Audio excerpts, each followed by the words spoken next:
Tangan masih ada, telapak kaki masih ada.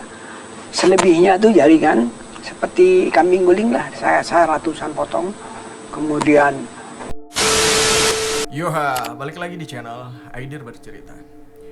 Nah, jadi hari ini aku akan membahas sedikit kasus. Ya, seperti kalian lihat di thumbnail, kasus mutilasi pertama yang terekspos di Indonesia. Kasus ini disebut kasus Setiabudi 13 atau Persona 13. Jadi, pada tahun 1981, tepatnya tanggal 23 November, ditemukan dua kardus oleh dua orang satpam yang bekerja di PT Garuda Motor. Menemukan dua kardus di atas trotoar di dekat Jalan Sudirman, Jakarta Selatan. Nah, jadi John, pada awalnya kedua satpam ini nggak naruh curiga ke kardus yang ada di depannya, di trotoar jalan tadi. Nah, jadi kemudian terciumlah sedikit bau busuk dari tempat sampah tersebut. Gimbeknya bau apa nih kan, kecium di hidung orang tuh kan. Pertama nggak berani mereka ambil tuh, ya kan, takut ada apa isinya gitu kan, atau sesuatu yang nggak enak lah gitu. Cuman karena tadi kedua satpam ini udah mencium bau, kemudian nggak berani juga, mereka menyeberang ke seberang jalan ke kantor polisi di dekat situ. Sayangnya karena kondisi lalu lintas yang sangat padat. Nah, jadi jalan waktu itu John lagi macet-macetnya. Jadi baru sehabis itu polisi langsung mendatangi tempat tersebut. Ada dua gelandangan yang lagi ngais-ngais. Jadi cerita ini serba dua kardus, dua satpam dari PT Garuda Motor tadi. Ketika pengemis tadi lagi ngais-ngais sampah tuh ceritanya John, ya kan? Lagi ngais-ngais sampah, ini kardus kok berat gitu kan diangkatnya kan. Jadi wawak-wawak yang ambil sampah ini pun waktu angkat kardus kok berat, apa ada isinya kan, ada isinya lumayan juga kan. Nah, jadi waktu kardusnya berat tuh kan, udah diangkat wawak-wawak tuh, nah ditaruh di situ langsung dibuka karena berat, dikiranya ada isi gitu. Nggak pernah terbayang dalam hidupnya untuk menemukan potongan-potongan tubuh manusia. Iya, benar.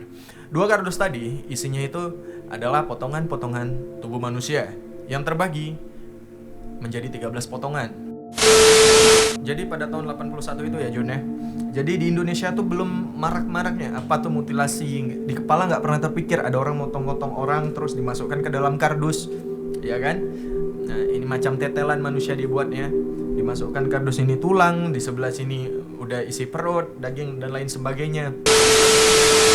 Nah, jadi John, sesuatu yang nggak pernah kau tahu, yang nggak pernah kau sadari, yang nggak pernah, apa itu mutilasi ya kan? Pada kasus ini itu mutilasi. Nah, kok nggak pernah terlintas di kepala kau gimana sih mutilasi? Nggak pernah itu kepikiran di kepala kau nih, di otak kau nih, sebelah kanan sebelah kiri kau, bahkan otak alam bawah sadar kau itu nggak pernah berpikir ada manusia memotong manusia, ada orang bunuh. Oke lah, dari zaman dulu, dari Perang Dunia ke-1, penjajahan Indonesia, Perang Dunia Kedua, it's okay. Itu adalah perang, war, yang dimana memang ada pertumpahan darah. Mungkin ada seorang manusia yang tidak berpikir dengan logis, yang dimana membunuh secara sadar, kemudian memotong-motong ya kan, macam tetelan gitu, daging manusia, menjadi terekspos di Indonesia.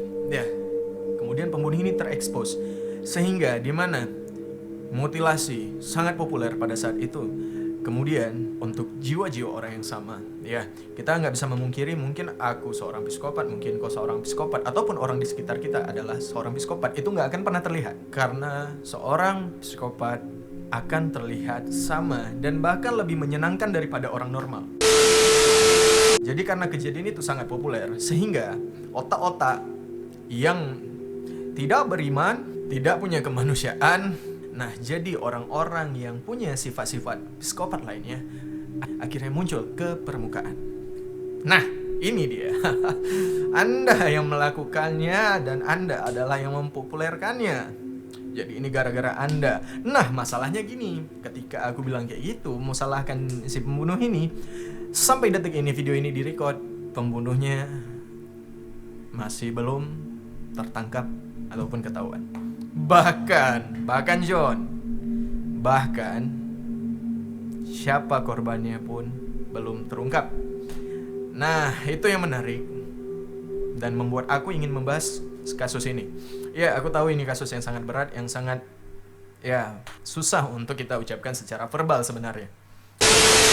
Jadi, asal nama kasus ini disebut Persona 13 atau Setiabudi 13 karena terjadi di Jalan Setiabudi. Kasus ini dikenal juga sebagai nama mutilasi Setiabudi 1981. Nah, atau kalau mau disingkat adalah Setiabudi 13 yang merujuk kepada 13 potongan yang merujuk kepada 13 potongan tubuh korban. Setelah kardus itu sudah dilihat, isinya adalah tubuh manusia, potongan tubuh manusia dan tulang berulang, lalu langsung dibawa ke RSCM.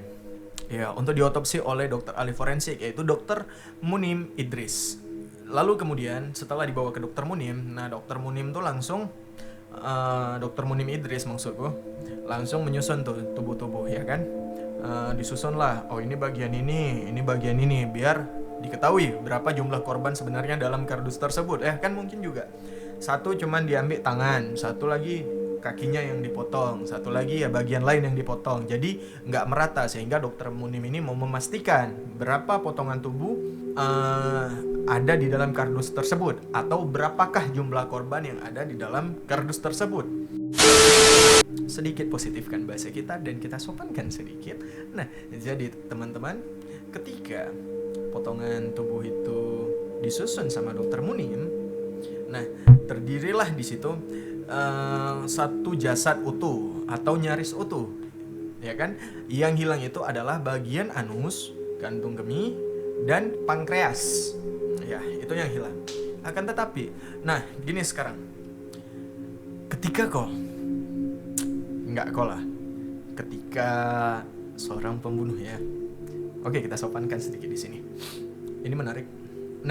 Ketika ada seorang pembunuh, yang dimana pembunuh ini sudah melakukan kejahatannya, pasti satu hal yang ingin dihapuskan, hal yang bisa membuktikan dirinya sebagai seorang pembunuh. Ataupun kalau korban mutilasi biasanya hal-hal yang menyangkut tentang korban yang harus dihilangkan. Contoh, wajah, ya kan? Biasa kalau orang mutilasi kepalanya nggak ada. Ya kok aku tahu, bukan aku pernah melakukan, tapi biasanya kasus yang terjadi di kasus mutilasi itu bagian tubuh aja itu. Dari bawah tenggorokan atau leher bagian bawah sini sampai ke pinggang ataupun kaki dan lain sebagainya, ya kan, biasa gitu. Kepalanya nggak ada, tapi di sini ada, dan sidik jarinya pun ada. Oke, wait. Oke, di situ kembali menjadi sedikit tendensi untuk kita menekankan bahwasannya itu adalah tahun 1981, yang dimana teknologi kedokteran atau forensik belum secanggih zaman sekarang, yang dimana lu taruh aja tuh tangan, ya kan, kita udah bisa kedetek dari mana. Zaman dulu belum ada John. Jadi Dr. Munim dalam bukunya Indonesian X-Files pernah mengatakan semuanya dapat disusun menjadi jasad manusia. Si pembunuh tidak hanya memotong-motong jasad korban secara sistematik, tapi juga menyayat dan mengupas seluruh daging dari tulangnya, ya kan? Memang Kimbe itu nggak ada otak, nggak ada akhlaknya. Jadi melalui jasad tadi yang dimana sudah disusun oleh Dr. Munim, Dr. Munim itu bisa mengungkap profil korbannya. Korbannya adalah seorang pria yang menderita penyakit filmosis atau lubang saluran urin. Ya, oke, aku baca sedikit ya. Ini agak susah karena John. Oke, yang sangat sempit di ujung kemaluan yang tidak disunat. Jadi kisarannya adalah 18 sampai 21 tahun. Tinggi badannya 165 cm, tegap dan agak gemuk. Jadi menurut Dr. Munim, si pelaku melakukannya adalah di waktu tengah malam atau sedang sepi-sepinya hingga dini hari. Ya kan, pada zaman itu kan orang begadang nggak kayak sekarang, Wak. Jadi pada zaman 81-an gitu, ya belum ada Mobile Legends, PUBG itu belum ada. Jadi orang nggak begadang kayak sekarang, ya kan. Lagi corona pun begadang orang nih, nggak ada otaknya pula, nggak ada akhlaknya. Sampai di situ spekulasi pun terjadi. Ada yang bilang, pembunuh ini mengerti hal tentang forensik, si pembunuh mengerti hal tentang anatomi tubuh. But nggak semudah itu. Jadi John nggak semudah itu untuk mengasumsikan pendapat. Kembali lagi, zaman itu teknologi belum seperti zaman sekarang, ya kan? Bisa juga diasumsikan seperti itu, yang dimana tadi kan udah kita udah kita waktu aku jelasin, aku bilang bahwasanya disayat dari tulang, dari perkataan yang kukutip dari Dokter Munim tadi, ya kan? Nah, spekulasi yang terjadi ada alasan lainnya. Jadi gini, kalaupun si kawan itu adalah seorang yang ahli dalam bidang forensik ataupun lain sebagainya. Jadi gini John, gambarannya gini. Jadi misal pun sebuah tim forensik yang profesional sekalipun, yang sudah terlatih gimana pun dia, di medan manapun dia, butuh waktu lebih dari 2 jam untuk sekedar membedah mayat. 2 jam membedah, ya kan? Nah, jadi sementara pelaku diduga hanya membutuhkan waktu 3-4 jam. Nah John, jadi yang bisa kita tarik kesimpulan dari kasus ini, satu, kasusnya belum terungkap siapa pembunuhnya dan siapa korbannya, itu belum terungkap sampai sekarang. Nah, untuk kau John, jadi gini John, untuk kita berjaga-jaga, untuk kita memahami sistem lingkungan kita, pertemanan, kerja, masuk ke sesi pesan kita sekarang kan. Nah, jadi yang ingin aku sampaikan ke kalian John, kau tuh harus mengenal gimana lingkungan kau, gimana pertemanan kau, gimana hal-hal yang kau lakukan dalam kehidupan kau untuk orang lain. Karena kenapa? Ada juga orang yang sakit hati sama kita, itu dipendam sampai beranak cucu, ya kan, cucunya punya cucu, itu dipendam di hatinya. Ada orang kayak gitu, yang dimana tiba-tiba ngamuk, dia hamuk aja apa yang dia nampak. Ya, psikopat kayak gitu, diam dia kan. Apalagi kok, ya kan, yang suka bully orang gitu di kehidupan nyata kok, di kehidupan maya kok. Nah, kok suka bully orang, awas aja kok, asal-asal bully orang, ya kan? Nggak taunya psikopat, jadi sate kau nanti. Nah, jadi apa hal yang penting kita ambil dari kasus ini adalah berhati-hatilah ketika kita di luar dan selalu jaga keamanan untuk diri sendiri dan untuk orang yang kita cintai. Jadi gitu aja dari aku John. Awas kalau kau nggak lihat ya episode depan ya. Assalamualaikum.